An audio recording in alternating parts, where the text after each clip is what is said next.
Hi, welcome to Boozy Baker's 12 Days of Christmas Countdown. Yep. So I'm Michelle, it's my mum Karen. Hi. And today we're doing Biscotti. We're doing a lovely chocolate and nut biscotti. I love biscotti. I love biscotti, and we've got the coffee at the ready because we haven't got the biscotti to go with the coffee. No, we have to make that. We'll have to have another coffee. Yes. So we're going to be doing lots of different treats leading up to Christmas, from mulled wine to chocolate truffles to biscotti, mince pies, and some nice canapes. So lots of treats. Lots of treats to keep you entertained. So do follow us along on YouTube and look out for lots more. You're on with the coffee. I'm on with the Excellent. coffee already. So for this recipe, you're going to need 225 grams of plain flour, 175 grams of sugar, 150 grams of whatever nut you would like. Yeah. So we've gone for almonds and pistachios because that's what we had. Yep. But you could use hazelnuts or have we done almonds? We've got almonds. We have our almonds. What am I thinking of? Quite nice. I suppose you could do walnut. No. What's the ones that macadamia nuts? Oh, yeah, that would look nice. Yeah.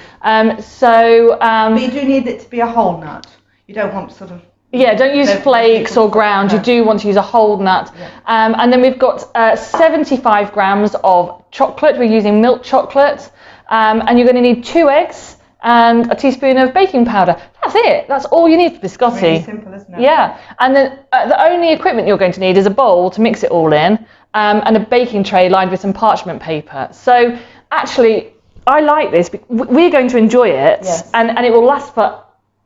No, correction. It could last for up to 2 weeks. Yes, so this is a really good one for Christmas. It is really good for Christmas, and you can serve it with a coffee and enjoy it yourself. But it makes a really nice gift as well to ribbon wrap a bit of biscotti. So really good to get the kids in on this, or for yourselves. You know, homemade gifts. I think are going to really make great grandparent present, isn't it, from the grandchildren? Yeah, absolutely. But I think even now, I think people are less about going shopping maybe, and just doing a few homemade gifts. It's just quite nice. It is. Yep. So, right, I'm going to start with my big bowl here. Oh, thank you very much. My pleasure. Hang on. Oh, that's nice. And we're going to add, I should have said as well, the oven. You're going to need the oven on at 180 degrees Celsius or 160 for fan or gas mark 4. Yeah. So, we've got 225 grams of plain flour going into the bowl. What happens if you've got self-raising flour? Sorry, I'm being that awkward. No, it's fine. I think you could use self-raising flour. You've got baking powder going into it, so you are looking for a slight rise. Mm-hmm. So you should be fine using self-raising as well. Mm-hmm. So to that plain flour, we're going to add the teaspoon of baking powder. I've gone a bit Blue Peter and already pre-measured. Absolutely. This is when I start getting the bowls out from underneath. Absolutely. We're going to come a cropper when I say, and where's the final product, and you haven't got it. I know. And you're going to need to add 175 grams of sugar to the bowl. What kind of sugar? That's caster sugar. Okay. I like your questions. Sorry. So I think they're good. Other people would be asking, wouldn't Right, do you want to give that a mix up? Yep. There we go. Okay. So just mix all your dry ingredients together. And then I'm going to use this bowl that we've had left over just to crack my eggs into, because I just want to give them a mix up before we pop it into the dry ingredients. So it is 2 eggs. Do you notice she's not letting me crack the eggs? I'm not letting you crack the eggs. It goes horribly wrong, although you can at least put them in the same bowl this time. Mm-hmm. So you watch back on the YouTube channels, you'll see what I mean. Which one was it again? Swiss roll. Yes. Oh, we'll be doing that again with Yule log, so you'll have another opportunity. Yeah, went a bit wrong. That looks great. Yep. Could I have a fork, please? Yep. Thank you. So I'm just going to whisk the 2 eggs with a fork. You're going to be amazed at how quick this is. This is a nice coffee. It is a nice coffee, isn't Italian coffee. Well, I think we have to. Yep. Right. So all I've done is given that a quick mix. Now we're going to add this to the bowl. Mm-hmm. There we go.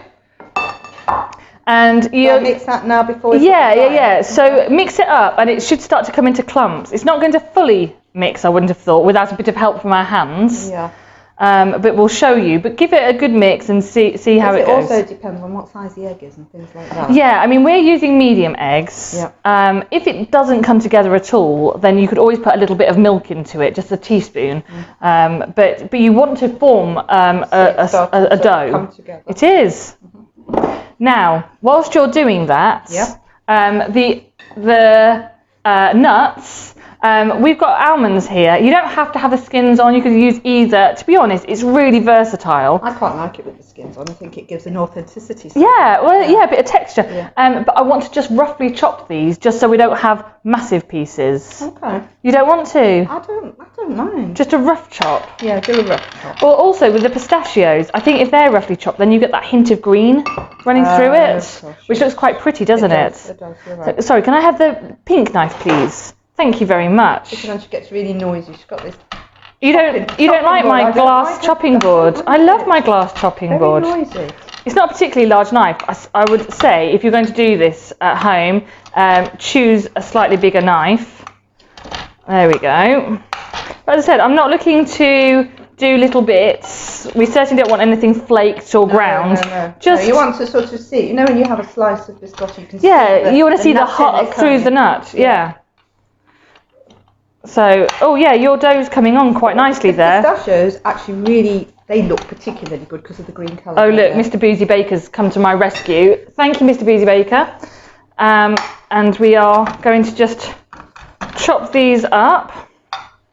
Now this dough is almost there. Do you want to hold it up so they can see? Yeah. So can we see that, Mr. Boozy Baker? Yeah. Oh, he's going to take it from us. He's being silent because he hasn't got questions to answer. He's gone quiet. There we go. So it's almost combined. Whoops. See over to me? Not that noisy. It is noisy. You don't like it? Yeah, I know. Guess what she's getting for Christmas? Just what you wanted.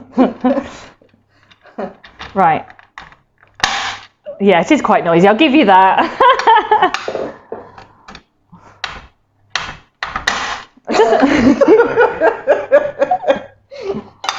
You're trying to do it really quietly. I am. It's not noisy. Not noisy at all. It's not noisy. Oh. Anyway, a wooden chopping board or a plastic one, far superior. The glass does look nice, but It does. It looks really pretty. Oh, okay. Right. Maybe have to agree that Mum's right on this occasion. Just got a few more. yeah, but the more you're cutting them, we're going to have to add more nuts. Right, what do you think? Just for the coffee. Right, yeah, that's great. It's great. Is that great? That's great. Okay, all right. I'll leave it there. There we go. So I've got a few chocolates. I'm going to take my chocolate off the board. That's the oven up to temperature now. Okay, so now, I didn't ask the question because you were making so much noise. I was. Do I need to do anything with that now? So we're going to use our fingers. Do you want me to do that? Yeah, okay. Let me just move the beloved chopping board out the way. There we go. Have you got anything I could just scrape that down with? Oh, brilliant, thank you. So I'm just going to take the dough off of the spoon. There we go. Ooh. And then I'm going to use my hands. Oh gosh, that didn't take much getting together, did it? No, not at all. And then I'm just pressing it in just to pick up all the loose flour in the bowl. There we go. And then I'm going to discard the bowl. So that is your dough. Now it's a bit sticky. You can see that it's sticking to my hand. What I'm going to do is just get a little bit of flour and tip it out onto the surface. And just smooth that out. I don't want too much. I always leave a bit to the side so I can always bring it in if I need it, but I don't have to have it.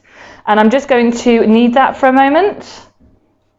So is this a dough that needs to be chilled, like some sort of biscuit doughs. No, it doesn't. I think this is what's so good about biscotti, is that actually there's not a lot to it, is there? No. I think it's one of those things that you see and you never You consider. think, that'll be really complicated. Yeah. And when you see them in the shop, they're expensive, aren't They they? are. So, but I suppose then the nuts are expensive. Yeah. So once you've got your dough, you can start adding all your nuts to it.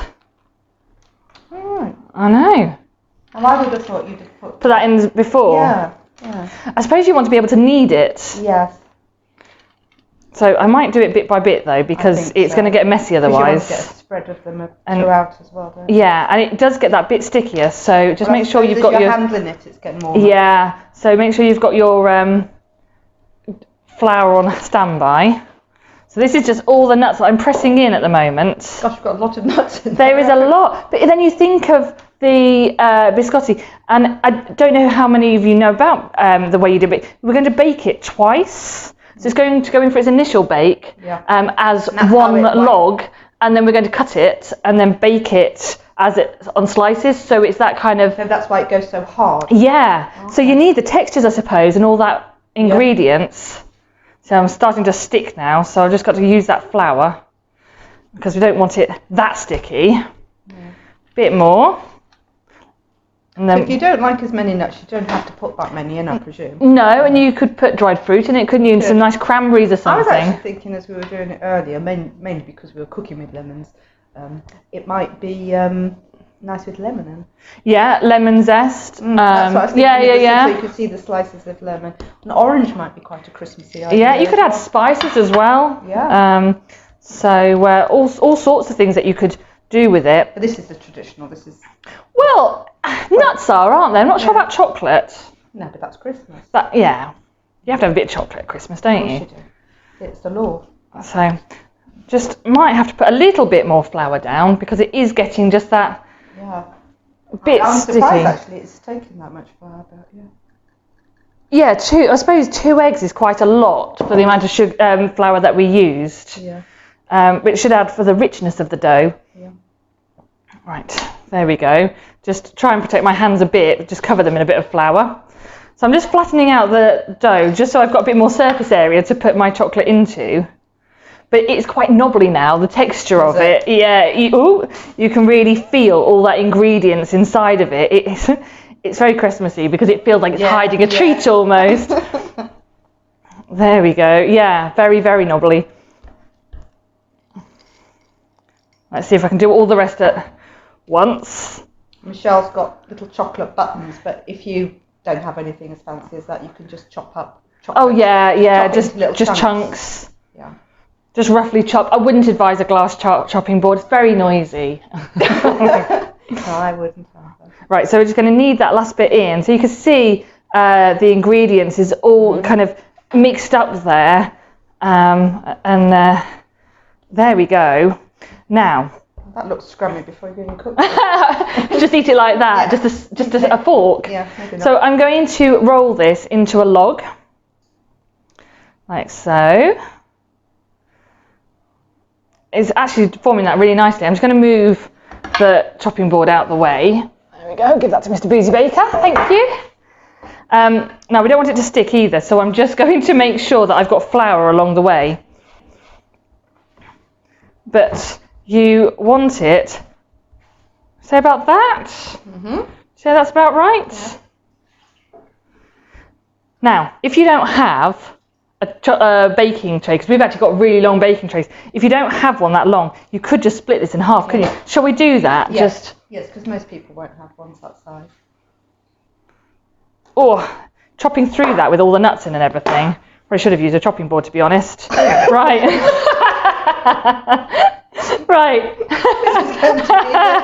The chopping board. Could I have the baking tray, please? So the baking tray, we've just popped a little bit of parchment paper on top, just to stop it from sticking to the tray. I think I'm quite renowned now for not trusting baking trays. So I'm just going to put them spaced apart there, and we're going to bake those for between 20 and 25 minutes. What you want is that they spread out, so that's why we've kept them apart, so they've got that room to spread out, and they want to be golden. But just remember that we're going to bake them again. So we'll come back at that point, but we're going to bake them, and then after about 20-25 minutes, when they're golden and they've spread out, like pale golden. Yeah, we're going to bring them out, and then we're going to cut them up once they're cooled. So, guys, that's when it gets fancy. Yeah, so we're going to do put them in the oven, and we'll come back before they're cooled just to show you what they look like. So get them in the oven, and we'll see you in a bit.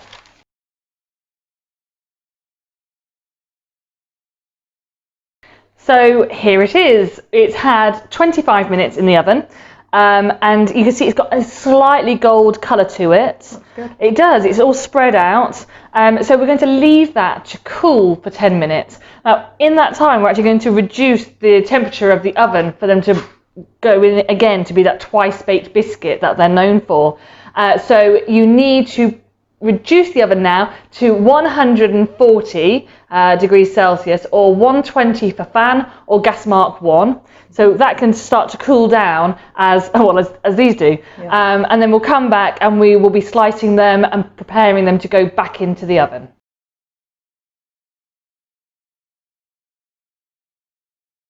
Right, so it's had a good 10 minutes to cool. They're still warm, but they've definitely had time out. So we're going to get the chopping board. Thank you. And we'll do one at a time, I think. And just peel that off. There we go. And then I'm going to cut at an angle. So it's like the traditional biscotti that. Yeah. You kind of want long kind of pieces, don't you? So if we cut it at an angle, that first bit I probably won't use. So we don't want to apply too much pressure because it will crumble otherwise, but you want about 1 centimetre deep, and then just the right kind of knife, do you think? I think so, because I think you want it serrated, because I think if you apply too much pressure, it's going to break. Oh, that looks good. That does look good. We might need another bit of parchment paper on the tray, but we've got another tray handy. Yeah. Can you reuse parchment? Can you just turn it over? You could turn it over, couldn't you, and be a bit more recycling. Yeah. So just being ever so careful, because it is just trying to crack a little bit on the outside, which it does add to the texture, but you kind of want it in full pieces. Yeah. So just because I've got another one on there, I'm going to turn that and give us a bit of space here. Thank you. To put them on, and we're going to go flat side now, and just they look really nice, don't they? Yeah, they do. So keeping it at that angle. And I would say a little hint here, if you like pistachios, the green does look particularly nice popping in there. Yeah. Little pop of colour. I think when we did the granola bars, and you can find that on YouTube, we used pistachios, and they add such a nice, well, I love the taste of pistachios, but they do look so pretty, don't they? Yeah. So I'm also intrigued now to try it with lemon and orange, especially for Christmas. Yeah. I just think the colour of the rind would just look quite fabulous as an idea. Yeah, we have to get experimenting now with your flavours. We will. I think that's what's so nice about biscotti, though, is that you can make it your own and make it your own flavours. I think dried cranberry would be lovely in it. Yes, I think so too.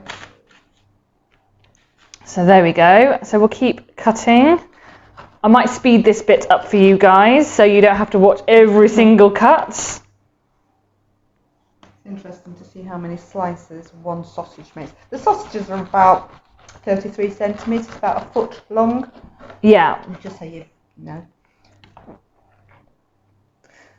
There we go. They're warm to the touch, but they're not. Yeah, you can see it's slightly doughy. Yes. In the middle, just slightly. But they're going to go back in. So oven is reducing in temperature at the moment. I think you've got to be careful with the biscotti that if you press down, which is why you use a serrated knife, then you're making it a bit denser and flattening it. Yeah. So I do think you have to just be very gentle. Thank you. Keeping me in place. Just holding the chopping board. I think when you get a bit more of a crust sometimes you need to just press down. Yeah. But yeah, so then you keep it nice and they are thin, but you want to keep that width where it has it. Oh look, you've got a little bit of pistachio there. Oh. It tastes good already. Do they? Excellent. I mean, obviously not really hard, but good. There you go. Really good. I think I'll just cut that end off, just so they can stack. And I'll do the other one, but we'll do that in fast motion. Fast.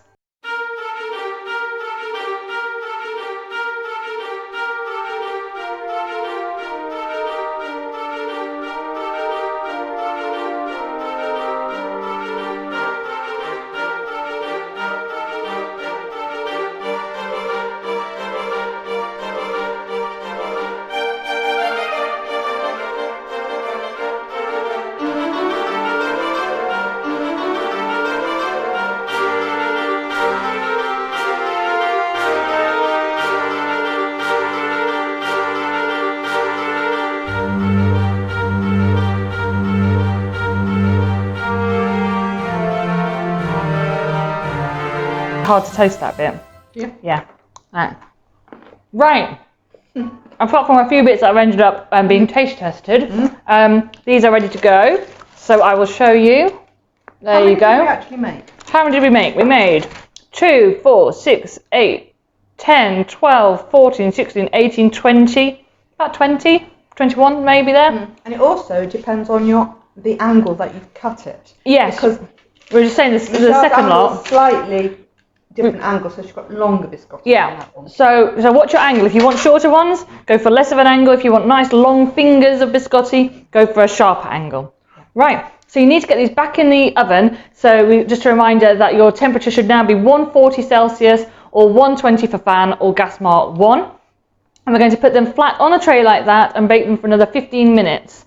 And then bring them out and just leave them to cool down on the rack. And they're done. That's your biscotti. Yeah. So they're not going to spread, so don't worry if they're quite close to one another. No, we'll come back for a last time when they are done. So we'll see you in a bit.